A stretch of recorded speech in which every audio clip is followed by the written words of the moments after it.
الرحمن الرحيم نحمده ونصلي على رسوله الكريم أما بعد فأعوذ بالله من الشيطان الرجيم بسم الله الرحمن الرحيم يا أيها الذين آمنوا كتب عليكم الصيام كما كتب على الذين من قبلكم لعلكم تتقون صدق الله العظيم إن الله وملائكته يصلون على النبي يا أيها الذين آمنوا صلوا عليه وسلموا تسليما صلاة والسلام عليك يا سيدي يا رسول الله وعلى آلك وأصحابك يا سيدي يا حبيب الله صلاة والسلام عليك يا سيدي يا خاتم النبيين وعلى آلك وأصحابك يا سيدي يا رحمة للعالمين محترم عزیزم پیارے مالی بھائیوں،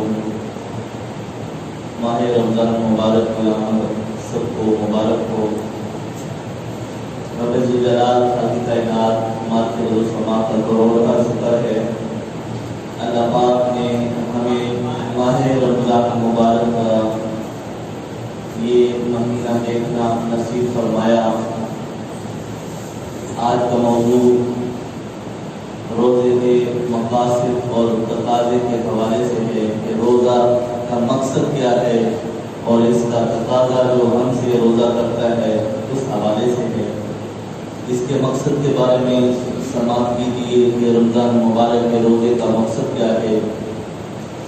اللہ پاک نے قرآن مجید میں ارشاد فرمایا، اے ایمان والو، فرض کیے گئے ہیں تم پہ روزے جیسے فرض کیے گئے تھے ان لوگوں پر جو تم سے پہلے تھے۔ اب مقصد اللہ پاک نے اس کا ذکر فرما دیا کہ تم سے پہلے بیان فرمایا تمہارے اوپر بھی روزے فرض، ایمان والا تم سے پہلے لوگوں پہ بھی روزے فرض۔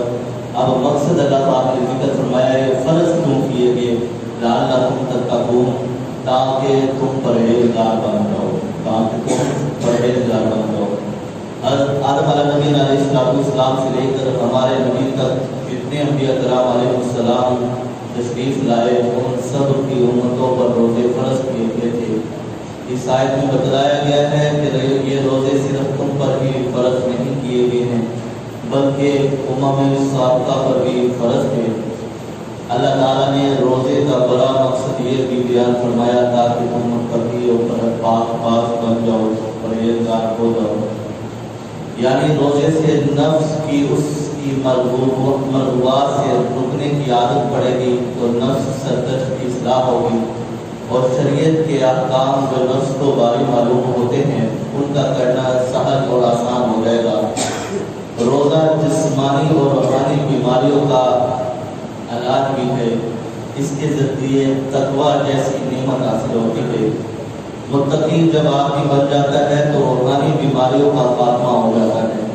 بہت سی جسمانی بیماریوں کے علاج کے لیے حکیموں اور ڈاکٹروں نے روزہ رکھنا بڑا مفید بتایا ہے، جس میں سے بڑی بیماری یہ ہے کہ بلڈ پریشر اور موٹاپا جیسے امراض بھی جن سے امراض قلب پیدا ہوتے ہیں اور دیگر کئی بیماریاں ہیں جن کا روزے سے تدارک ہو جاتا ہے۔ جب روزہ رکھتا ہے تو یہ بیماریاں خود بخود دور ہو جاتی ہے۔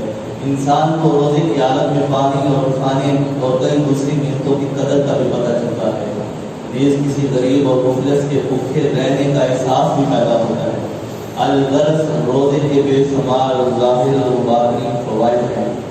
رسول اللہ صلی اللہ علیہ وسلم نے فرمایا، اذا دخل رمضان فتحت ابواب السماء، جب رمضان مبارک کا مہینہ آتا ہے تو آسمان کے دروازے کھول دیے جاتے ہیں۔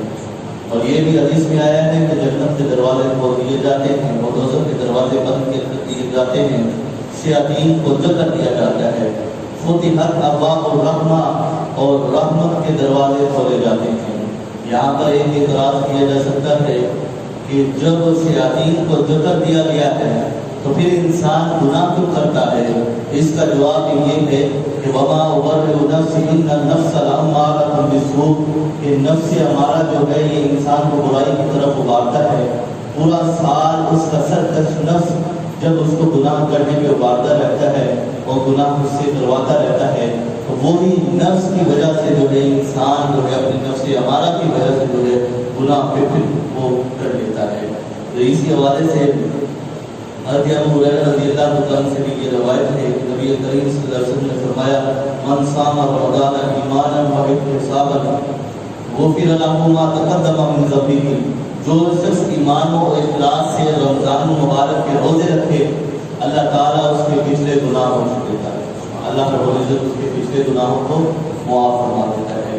اور اللہ کے پیارے حبیب نبی اکرم دلائل جو بات کریم علیہ السلام نے ارشاد فرمایا والذی نفس محمد بیدہ والقلوب فی مسائل اطیب عند اللہ من ریح مسک للصائم فرقان۔ اللہ کے پیارے حبیب نبی اکرم دلائل جو بات کریم علیہ السلام نے ارشاد فرمایا اس ذات کی قسم جس کے قبضہ قدرت میں میری روح ہے، روزے دار کے منہ کی بو اللہ تعالیٰ کے نزدیک کستوری کی خوشبو سے زیادہ پسندیدہ ہے۔ روزے دار کے لیے دو خوشیاں ہیں، ایک جب افطاری کرتا ہے اور دوسری خوشی اس وقت حاصل ہوگی جب اپنے رب سے ملے گا۔ تو رسول اللہ صلی اللہ علیہ وسلم نے عذاب بھی فرما دیا جو شخص قصداً ماہ رمضان مبارک کا ایک روزہ کوئی بغیر کسی شرعی عذر کے چھوڑ دیتا ہے، نہیں رکھتا کہ صحت مند ہے تندرست ہے، اس کے باوجود جو ہے وہ ایک روزہ چھوڑ دے تو اللہ کے پیارے حبیب نبی اکرم صلی اللہ علیہ وسلم نے فرمایا چاہے تمام عمر روزے رکھے اس کا بدل نہیں ہو سکتا۔ جو روزہ اس نے جان بوجھ کر ترک کیا چھوڑ دیا اس کے بدلے میں ساری عمر روزے رکھ کے کہے کہ جو رمضان مبارک کا ایک روزہ میں نے ترک کیا چھوڑ دیا اس کا مجھے ثواب مل جائے، اس کا نعم و بدل وہ نہیں ہو سکتا۔ رسول اللہ صلی اللہ علیہ وسلم نے فرمایا رمضان مبارک کے پہلے دن جنت کی عورتیں دعا کرتی ہیں یا رب جلنا من عبادک ازواجا، یا رب اپنے روزے دار بندوں کو ہمارے خاوند بنا۔ جنت کے اندر جو حوریں ہیں وہ بھی دعا کرتی ہیں کہ الہ العالمین تیرے بندوں میں سے جو روزے دار بندے ہیں ان کو ہمارا خاوند بنانا، ان کو ہمارا شوہر بنانا۔ حضرت عبداللہ بن عمر رضی اللہ تعالیٰ عنہ سے روایت ہے سرکار دو عالم صلی اللہ علیہ وسلم نے ارشاد فرمایا الصیام والقرآن یشفعان للعبد، کہ روزے اور قرآن یہ دونوں جو ہے شفاعت کریں گے، روزہ رکھنے والے اور تراویح پڑھنے والے بندے کی یہ دو چیزیں ہیں شفاعت کریں گی، ایک روزہ ہے دوسرا قرآن۔ روزہ عرض کریں گے یا رب ہم نے اسے دن میں کھانے پینے اور شہوت سے روکا لہذا اس کے بارے میں ہماری شفاعت قبول فرما۔ وہ قرآن کہے گا میں نے اسے سونے سے روکا اس کے متعلق میری شفاعت قبول فرما۔ بندے کے حق میں دونوں کی شفاعت قبول ہوگی۔ اور اسی سے متعلق حضرت سلیمان فارسی رضی اللہ تعالیٰ عنہ سے روایت ہے نبی پاک صلی اللہ علیہ وسلم نے ارشاد فرمایا من فطر فیہ صائما کان لہ مغفرۃ لذنوبہ، ماہ رمضان میں کسی روزے دار کو روزہ افطار کرانا بھی یہ بھی بخشش کا سبب ہوگا۔ یہ بھی فرمایا جو روزے دار کو سیر کر کے کھلائے گا اللہ اسے میرے حوض کی قیامت کے دن پانی پلائے گا، کبھی پیاسا نہ ہوگا یہاں تک کہ جنت میں داخل ہو جائے۔ اور یہ رمضان مبارک وہ مہینہ ہے جس کے اول میں رحمت ہے، درمیان میں بخشش ہے اور آخر میں جہنم کے آگ سے جو ہے آزادی ہے۔ اس کے پہلے اس نے بھی دعا کی سماعت ہمارے رب اغفر وارحم وانت خیر الراحمین، یہ پہلے 10 دن کی دعا ہے، اسے کثرت کے ساتھ پڑھے رب اغفر وارحم وانت خیر الراحمین۔ دوسرا جو ہے حوصلہ جو ہے وہ بخشش کیا ہے اس میں استغفر اللہ ربی کل ذنب معتوب ہو جائے۔ اور تیسرا جہنم سے آزادی کا اشارہ ہے اس میں اللہم انک عفو کریم تحب العفو فاعف عنا یا غفور یا غفور یا غفور اور اللہم اجرنا من النار، یہ دعا پڑھیں۔ میرے پیارے بھائیو محترم عزیز اور نمازی بھائیو کہ رمضان مبارک روزے کا مقصد یہ ہے کہ تم متقی بن جاؤ، تم پرہیزگار بن جاؤ۔ اب روزہ ایک تقاضا ہم سے کرتا ہے، وہ تقاضا کیا ہے وہ سوال کیجیے کہ روزہ جو ہے یہ تقاضا کرتا ہے کہ حضرت ابو ہریرہ رضی اللہ عنہ سے روایت ہے نبی پاک صلی اللہ علیہ وسلم نے ارشاد فرمایا جو آدمی روزے کی حالت میں بےہودہ اور بری بات کہنے سے باز نہ آئے اور بری باتوں پر عمل کرنا ترک نہ کرے، اللہ تعالیٰ کو اس کے بھوکے اور پیاسے رہنے کی ضرورت نہیں ہے۔ اللہ تعالیٰ کو ایسے شخص کے بھوکے اور پیاسے رہنے کی ضرورت نہیں ہے. جہاں روزہ ہمیں کھانے پینے اور نفسانی خواہشات کو پورا کرنے سے روکتا ہے، ساتھ ساتھ روزہ ہمیں یہ تعلیم بھی کرتا ہے کہ روزہ رکھتے جھوٹ نہ بولا جائے. جھوٹ آگے پیچھے بھی حرام ہے، چغلی کرنا غیبت کرنا آگے پیچھے بھی حرام ہے.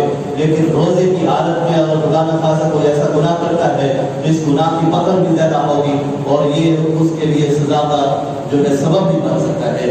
اس طریقے سے اللہ کے پیارے حبیب نبی اکرم دانا ہے کریم علیہ السلام نے ارشاد فرما دیا. اور یہ روزہ کا تقاضا ہے ہم سے، یہ روزہ رکھ کے روزے کی حالت میں بے خدا پوری بات کہنے سے جو بات نہ آئے اور یہ پوری باتوں پر عمل کرنا ترک نہ کرے تو اللہ تعالیٰ کو اس کے بھوکے اور پیاسے رہنے کی ضرورت نہیں ہے. اس بات سے اندازہ لگا لے کہ جو ہے ہم نے روزے کا پورا حق ادا کرنا ہے. ہمیں جھوٹ بولنے سے محفوظ رہنا ہے، غیبت کرنے سے بچنا ہے، چغلی کرنے سے بچنا ہے، حسد کینہ بغض اپنے دل میں رکھنے سے کسی کے لیے اس سے بچنا ہے کیونکہ یہ برے فعل ہے. اور آخر میں ایک جو ہے واقعہ سے بات فرمائے. ایک شخص عبد الملک بن مروان کے پاس آیا اور کہا میں بڑا گناہگار ہوں، میری توبہ قبول ہو سکتی ہے. عبد الملک نے کہا بتاؤ کون سا گناہ کیا ہے؟ اس نے کہا میں کفن چور تھا اور میں نے بہت سی قبروں میں سے کفن نکالے اور بڑے خوفناک منظر دیکھے. کفن چور شخص نے کہا ایک مرتبہ ایک ایسی میت کی قبر کھودی کہ وہ قبر آگ کے شعلے اس میں مار رہی تھی اور آگ کے شعلے اس میں برق رہے تھے. میت اس آگ میں جل رہی تھی. میں یہ خوفناک منظر دیکھ کر پیچھے ہٹا. عاطف گہری سے آواز آئی کہ اس میت کا حال تو پوچھ لے، یہ اس عذاب میں گرفتار کیوں ہوا؟ اس بدبخت میت کا حال کیوں نہیں دریافت کرتا، کیوں نہیں پوچھتا؟ میں نے کہا کہ یہ خوف دہشت و اس آگ کی تپش کی وجہ سے میں ڈر کر پیچھے ہو گیا، اس وجہ سے نہیں پوچھتا. کہتے ہیں پھر سوال کرنے کی قدرت نہیں رکھتا. تو مجھے بتایا گیا یہ قبر والا نماز اور رمضان مبارک کے روزوں کو حقیر سمجھتا تھا، توبہ کرنے سے پہلے مر گیا اور اس کا ایمان سلب کر کے عذاب میں ڈال دیا گیا. تو محترم عزیزاں پیارے نمازی بھائیوں، اسلام کے ارکان میں سے ایک روزہ بھی بڑی اہمیت کا رکھتا ہے. اس کو بھی جو ہے ہم ذوق و شوق پیار محبت کے ساتھ روزے بھی رکھیں. رمضان مبارک کے روزے کا جو مقصد ہے وہ یہ کہ ہم دعا کریں اللہ اس کا مقصد ہمیں عطا فرما، ہمیں متقی پرہیزگار بنا. اور اس کا تقاضا یہ ہے کہ ہم موبائلوں سے بچ جائیں، جھوٹ غیبت بدنظاری بدنظری ان سے بچ جائیں. اور اللہ پاک کی بات ہم دعا ہے اللہ رب العزت اس ماہ رمضان مبارک کا ہم سب کو پورا حق ادا کرنے کی توفیق عطا فرمائے.